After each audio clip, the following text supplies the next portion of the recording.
If you're thinking of going online as a 60-something-year-old, then I urge you to think again.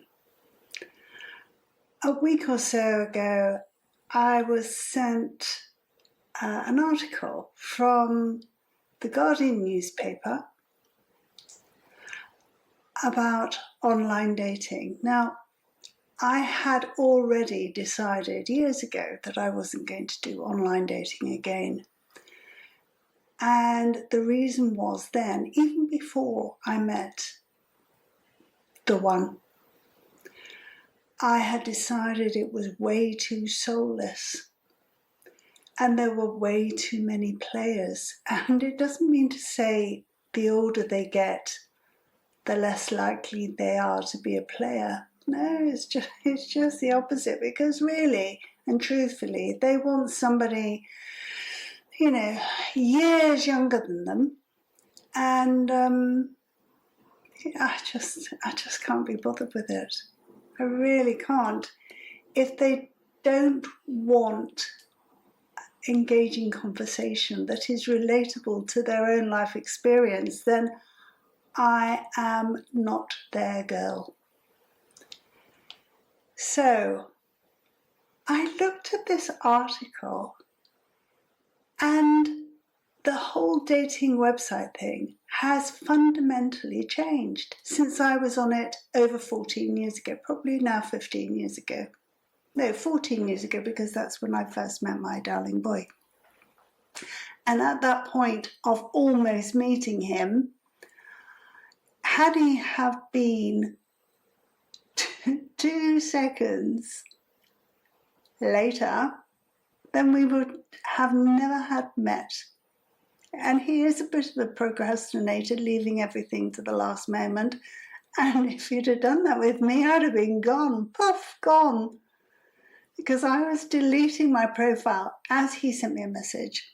And he'd had me in his favourites for 5 or 6 weeks.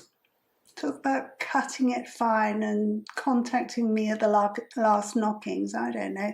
Anyway, he did. He pulled his finger out and he just did it. And the rest, as they say, is history. Having said that, I looked at his profile and I thought, oh, crying out loud, he's an old age pensioner. He's not my type at all. And he's way older than I was looking for, even if I was looking. But I was deluding myself, so I thought, oh, what the heck? It could be fate. Who knew? So I contacted him. But in this day and age, the way websites have changed, and I did some research into this, and it seems that you go on a website and some of them you go on it for free, but then they hook you. Then they want you to pay more so that that person can send you a message. And then you have to pay a little bit more so that you can read it. And they keep on making you offers for one website, I can't remember which one it was, but you can send somebody a rose. I mean, honestly, where they dream these things up, I just don't know. But it's all a money-making exercise. And one poor chap in this article said he felt used. He was being sent matches that were nowhere near him, not even suitable. So you have to ask yourself, what is it all about? And it has to be the ka-ching effect. People at dating.com and match.com and even encounters where my darling boy and I met, they're doing it. They're all doing it now. And frankly, it was soulless enough before I met my husband. But now it's soulless, and it would break you financially if you were on it. The newspaper said it was akin to the addiction that comes with gambling. So not only are they preying on people who are ostensibly looking for someone to be with, but they are preying on them financially, and I just think that's horrible. So I wouldn't want to go on one ever again. And my husband is a lot older than me, and naturally at times I try not to, but at times if I've been a bit down, I've worried that he might go before me, and it's never nice to be the one that's left. And one of the many things that I love about the best relationship I've had ever,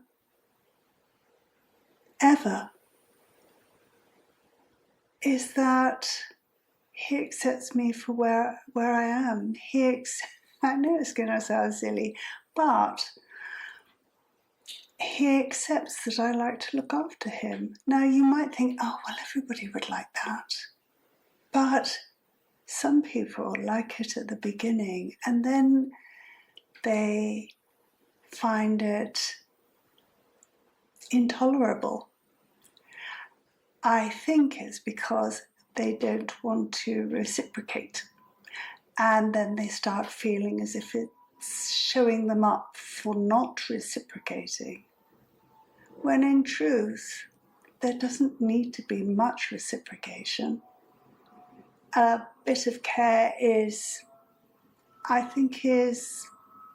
to be expected in return, but it isn't always the case. I think at the very least respect, but that isn't always the case either. In fact, one ex-boyfriend said to me, "Oh, Imogen, you are just like having jam on your toast all day, every day. Sometimes people want bread and dripping." Clearly he was of an age, but nevertheless, I'm not a bread and dripping girl. I don't mind being jam. But he did, he said that. And I thought, okay, I get that, That was just before we split. Now my boy does like jam. So, and he is used to being looked after, so we work well. And if I were to find myself on my own, then another reason I wouldn't find somebody else, I wouldn't date, I wouldn't go on a website, I wouldn't do any of that, is because I would never find someone like him again. It took me years to find him. Well, actually, I didn't find him, he found me. I wouldn't want to look, because if there were somebody out there, they would always be compared to him. And he is perfect for me. And I can't see that going into any relationship with such high standards to achieve would ever be fair on somebody else. So I wouldn't. That's the other reason. When you have, after your entire lifetime, having relationships with men, been disappointed at every turn, and then one day somebody comes into your life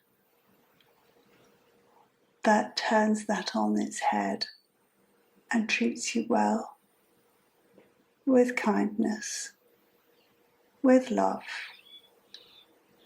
reciprocates care, then if you found yourself, if I find myself on my own again, then I will not look for somebody else because he is irreplaceable.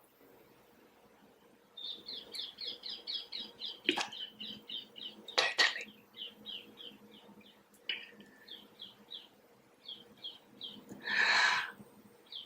It worries me that I might be lonely, but I wouldn't want to fill it just for the sake of filling it with a new relationship that is bound to be less than the one I have now.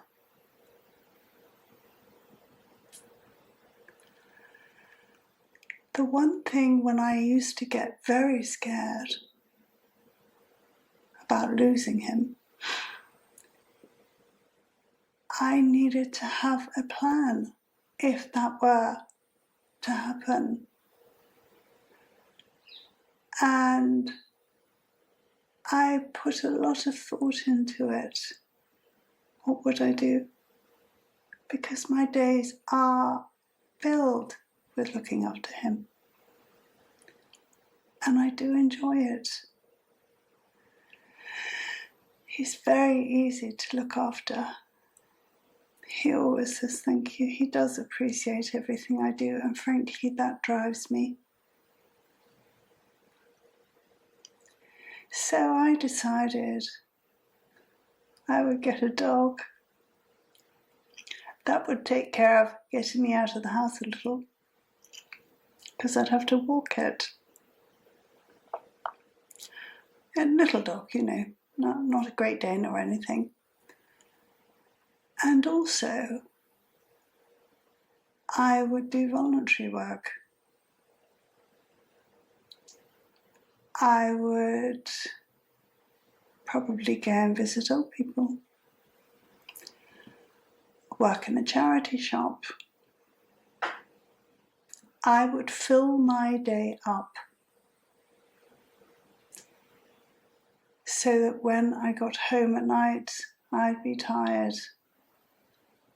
I wouldn't fill up every single day because that might become exhausting, and I do have a house to look after.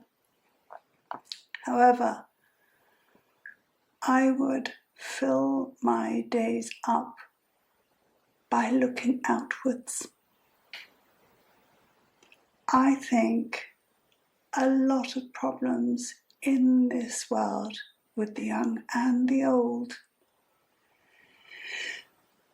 is because we tend to look inward.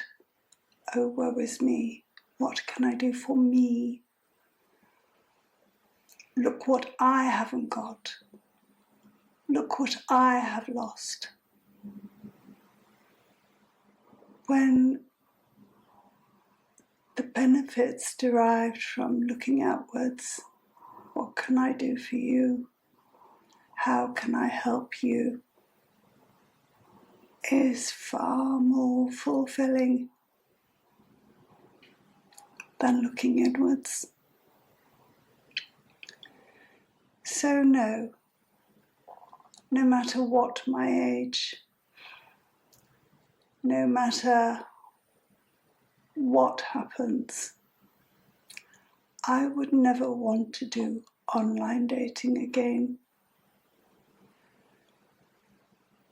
There are a host of reasons why a 68-year-old woman wouldn't want to go looking for another person. if they were not married anymore. And far too many to go and talk about in this video, and probably some far too personal and you know what I'm talking about. And there again, those expectations would be unfulfilled. So, yes, I could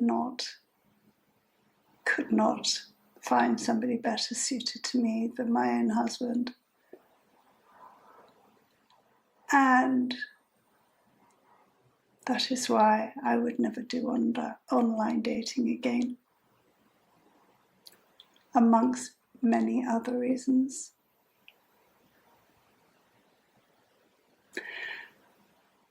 And if you have been, thanks for watching. Bye.